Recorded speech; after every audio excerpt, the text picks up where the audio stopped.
اللہ علیکم ایک مقام فَأَلَّفَ بَيْنَ قُلُوبِكُمْ فَأَصْبَحْتُمْ بِنِعْمَتِهِ إِخْوَانًا.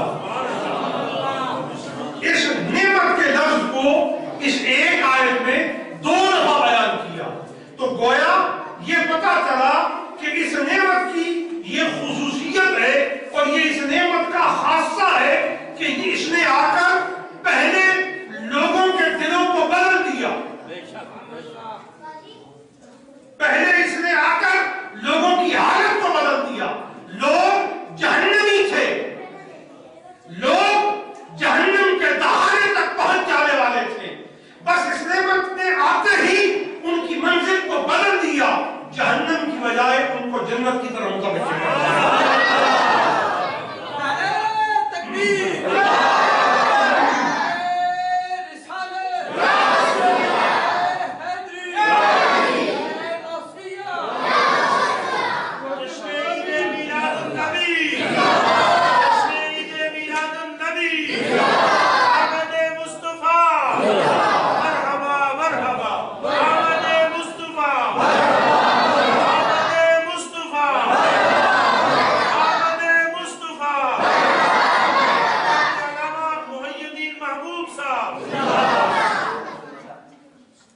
اب یہ وہ نعمت ہے جس کے آنے سے سب سے پہلا انقلاب یہ بپا ہوا کہ لوگوں کے دل بدل گئے, لوگوں کے دلوں سے عداوت نکل گئی اور عداوت کے نکلنے پر وہ باہم بھائی بھائی ہو گئے.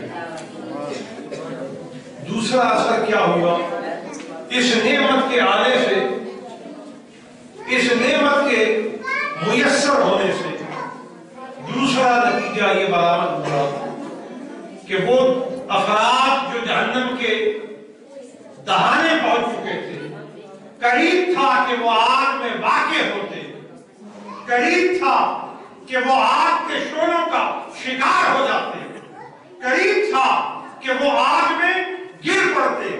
اس نعمت نے آ کے انہیں آگ سے بچا دیا. اس نعمت نے بچا دیا. اب یہاں ایک بات تعمیرن کہتا ہوں, لوگ اپنے عمل کی وجہ سے نہ تو بھائی بن سکے, لوگ اپنے عمل کی وجہ سے نہ تو جہنم سے بچ سکے. لوگوں کا عمل یہ تھا کہ وہ دشمن بنتے, لوگوں کا عمل یہ تھا کہ وہ جہنم کا ایندھن بنتے. عمل ایک طرف رہ گیا, نسبت مصطفیٰ انہیں بنا گئی. تعلق مصطفیٰ انہیں حفاظت عطا کر گئی, انہیں تحفظ دے گئی. نسبت مصطفیٰ ان میں انقلاب بپا کر گئی. تو معلوم کیا ہوا, کہو جہاں عمل آ کے رک جاتا ہے نسبت آ کے وہاں سے دستگیری کرتا ہے. نسبت وہاں پر دستگیری کرتی ہے. لہذا لوگوں میں علم نہ تھا, لوگ جانتے نہ تھے, لوگ خبردار نہ تھے, لوگ حق سے آشنا نہ تھے. کوئی نہ جانتا تھا کہ حق کے معرفت خدا بندی کیا ہے, کوئی نہ جانتا تھا کہ لذت آشنائی توحید کیا ہے. کسے خبر تھی کہ خدا کون ہے اور اس کی الوہیت کا اور عبدیت کا حق کیا ہے. بس یہ ایک مصطفیٰ کا پیغام تھا, یہ ایک حضور کی مجلس کا اثر تھا, یہ ایک مطلق حضور کی دعوت تھی جس نے آ کے مشرکوں کو مومن بنا دیا. اکبر الہ آبادی نے بہت خوب اس کی منظر کشی کی ہے اور وہ فرماتے ہیں یہ حلیمہ بے خدا نہیں, یہ حلیمہ بے خدا نہیں, یہ مقام جو چرا نہیں. اس میں شامل ہو جائے. یہ حلیمہ بے خدا نہیں, یہ مقام جو چرا نہیں. اور تجھے کیا خبر کہ وہ کون تھے. اصل شعر کا دوسرا مصرع یوں نہیں ہے. اکبر نے تو کہا ہے کہ تو خدا سے پوچھ کہ وہ کون تھے، لیکن میرا وجدان یہ کہتا ہے کہ خدا سے پوچھنے کی جرأت کس کو ہے اور پوچھنے پر کسے الہام جواب ہوگا. حقیقت حال اور صورت معاملہ یوں ہوگی کہ تجھے کیا خبر کہ وہ کون تھے، تیری بکریاں جو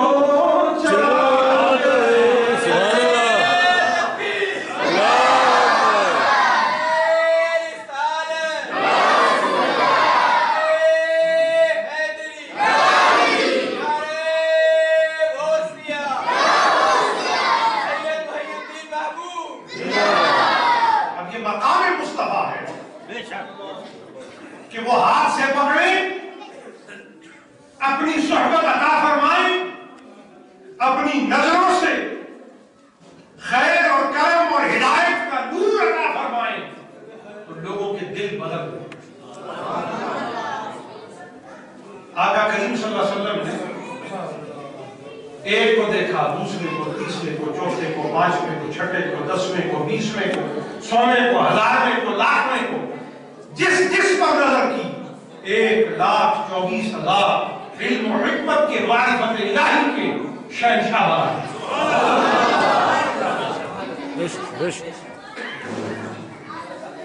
اور کن میں سے بنائے جو آقا کے خون کے پیاسے تھے،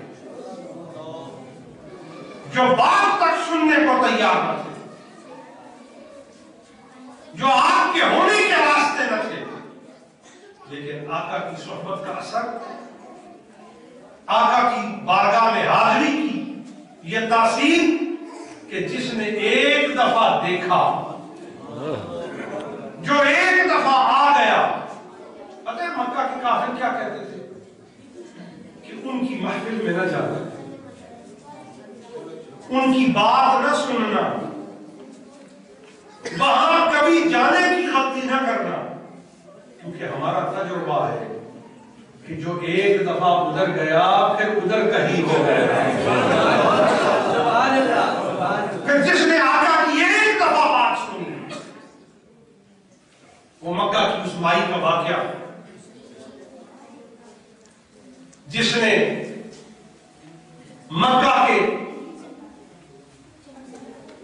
نام نہاد عقل مندوں سے یہ سنا کہ کوئی مکہ میں نبوت کا دعوے دار ہے. اس کے اثر کا عالم یہ ہے کہ جو اس کے پاس جاتا ہے پھر اسی کا ہو جاتا ہے. اس مائی نے ارادہ کیا کہ چلو اپنے پرانے نظریات بچا کر اپنے پرانے طریقے پر رہنے کی تدبیر کرنے کو اس شہر سے ہی کوچ کرتے ہیں. چنانچہ اپنے ضروری سامان کو ایک کپڑے میں باندھا، گاٹھ بنائی اور راستے میں کسی کی مدد کے لیے منتظر کھڑی ہے کہ کوئی آئے، میرا بوجھ اٹھائے اور مجھے میری منزل تک پہنچانے کی تدبیر کر دے. ناگاہ ایک حسین گڑیل جوان آیا جس کی آنکھوں میں بے مثال کاجل تھا، جس کے چہرے کی سفیدی ایسی ملاحت اور صباحت والی تھی کہ ٹھنڈک چاند کی سی اور چمک سورج کی سی.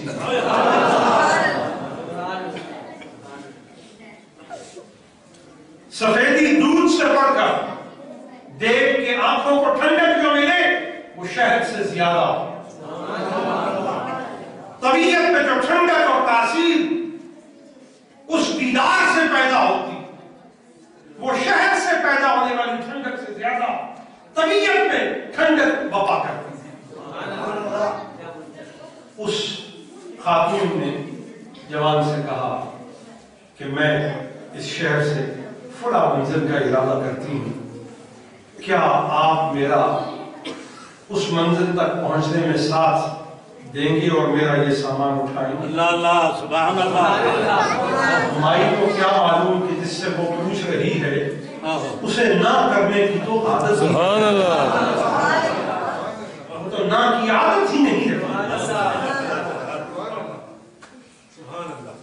فرمایا ہاں میں تیری مدد بھی کر دوں گا، تیرا ساتھ بھی دے دوں گا، اور تیرا بوجھ میں اٹھا لوں گا۔ تیرا بوجھ، حضور نے اس کا بوجھ اٹھا لیا اور پھر اسے تجویز دی کہ تو میرے پیچھے چل اور میرا دامن پکڑ لے، جہاں تیری منزل آئے تو میرے دامن کو ذرا حرکت دے دینا، میں جان لوں گا کہ تیرا مقام توقف آ جائے۔ چنانچہ ایک وقت تک چلنا عادت رہا، معمول رہا، وظیفہ رہا۔ پھر ایک مقام آیا کہ مائی نے دامن کو حرکت دی، سامان اٹھانے والے نے سامان رکھا اور مائی کو کہا اچھا مائی میں تجھ سے رخصت چاہتا ہوں۔ اس مائی نے کہا تو بڑا حسین جوان ہے، بہت شرم و حیا والا ہے، بہت قدر کرنے والا ہے، جس کی کوئی مدد کرنے کو تیار نہ ہو تو اس کی مدد کرنے والا میں نے پایا ہے، جس کے کوئی غم بانٹنے والا نہ ہو میں نے تجھے غم بانٹنے والا پایا ہے، جس کی یاوری کے لیے کوئی تیار نہ ہو تو اس کی یاوری کا فیصلہ کرنے والا ہے، جس کا کوئی ہاتھ پکڑنے والا نہ ہو میں نے تجھے اس کا ہاتھ پکڑنے والا پایا ہے۔ اب میری تجھے ایک دعا ہے کہ اے جوان تو مکے کے محمد سے بچ جائے۔ اس جوان نے جواب دیا بھائی وہ تو میں نہیں بچ سکتا، وہ جو تو تمنا اور جستجو کر رہی ہے کہ میں مکی محمد سے بچ جاؤں، میں تو نہیں بچ سکتا اس سے۔ اس نے کہا وہ کیوں کر؟ اس نے جوان نے جواب میں کہا جس طرح تو نہیں بچی، سبحان اللہ سبحان اللہ سبحان اللہ، جس طرح تو مجھے دعا دے رہی ہے کہ میں اس سے بچ جاؤں، میں تو نہیں بچ سکتا، اور تو اس کی وجہ پوچھنا چاہتی ہے تو تجھے بتاتا ہوں کہ میں اسی طرح اس محمد سے نہیں بچ سکتا جس طرح تو نہیں بچی۔ اس نے کہا ہائے کہیں تو ہی محمد تو نہیں؟ آپ نے فرمایا ہاں میں ہی محمد ہوں۔ آپ کے قدموں میں سر رکھ دیا، آپ کے دامن کو تھام دیا، دونوں ہاتھوں کو باندھ کر عرض کرتی ہے کہ مجھے کیا خبر تھی کہ آپ وہ کریم ہیں، آپ وہ بندہ نواز ہیں، میں تو آپ سے بھاگ رہی تھی، آپ نے خود آ کے مجھے منزل سے ہمکنار کرنے کا فیصلہ فرما دیا۔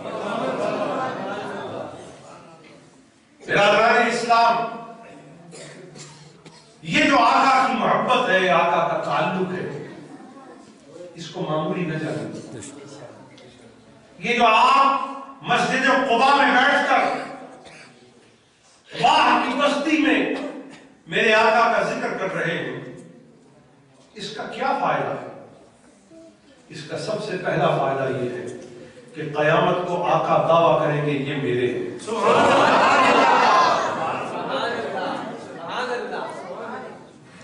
یہ میرے جن کو یقین ہے وہ کہہ رہے یہ میرے آقا قیامت کو دعویٰ کریں گے۔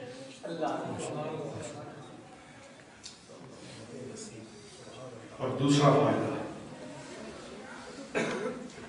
فائدہ یہ ہے کہ ہمیں وہی برکت مل جائے گی جو دیکھنے والوں کو ملی ہے۔